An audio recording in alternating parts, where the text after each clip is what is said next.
Manish bio वाला YouTube channel में आपका स्वागत है। आज मैं बायोलॉजी का दूसरा चैप्टर लेके आया हूँ, वो है मानव जनन। इसके देखते हैं मोस्ट इम्पॉर्टेंट क्वेश्चन क्या हैं जो आपके बोर्ड परीक्षा 2024 में आने वाले हैं। तो चलिए देखते हैं कि कौन कौन से इम्पॉर्टेंट क्वेश्चन बनेंगे। तो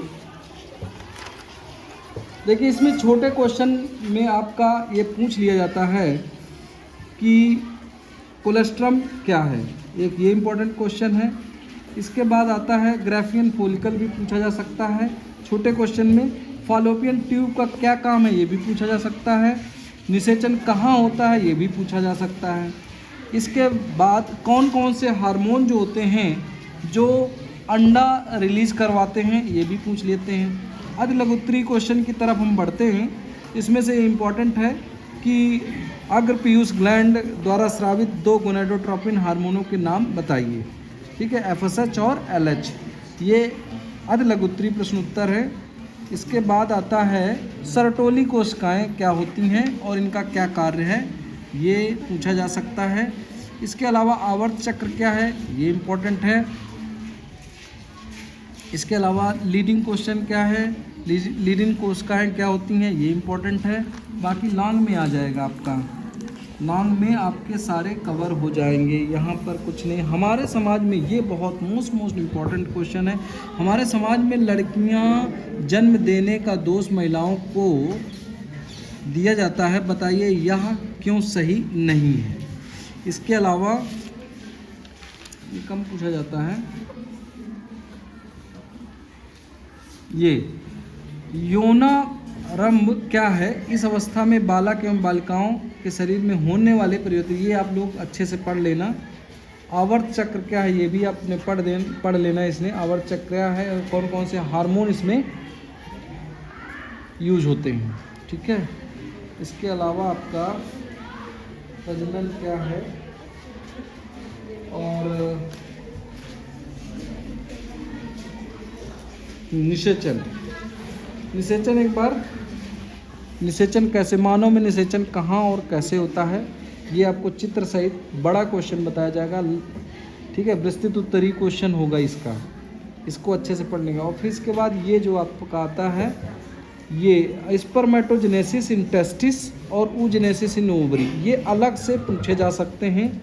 ये आरेखित चित्र आ सकता है कि आपको आरेखित वर्णन कीजिए इसका कि किस तरह से जो है स्पर्मेटोजेनेसिस है और oogenesis है।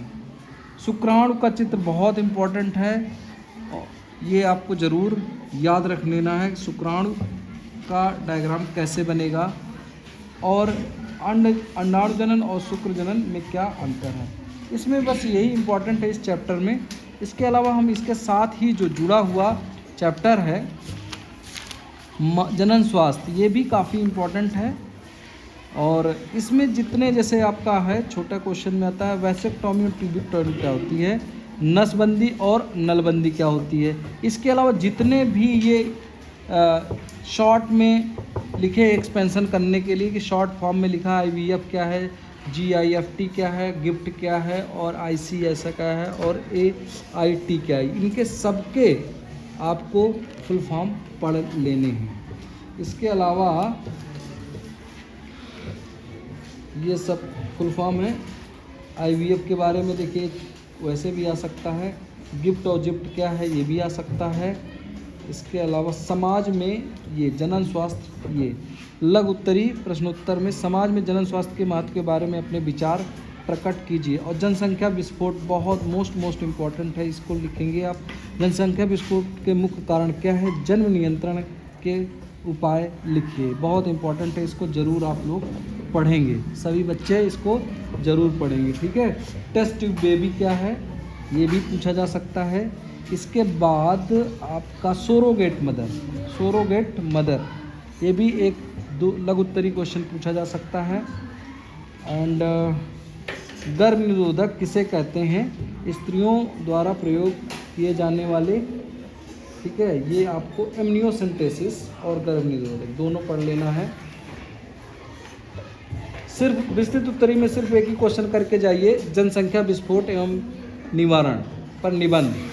जन नियंत्रण पर निबंध, इस तरह के क्वेश्चन आएंगे, उसको आप पूरा पढ़ के जाएंगे। सिर्फ एक ही क्वेश्चन है जो मोस्ट इम्पॉर्टेंट है। इस तरह से इन 2 चैप्टर के क्वेश्चन जो बेहद इम्पॉर्टेंट है बोर्ड के लिए, वो मैंने आपको बता दिया।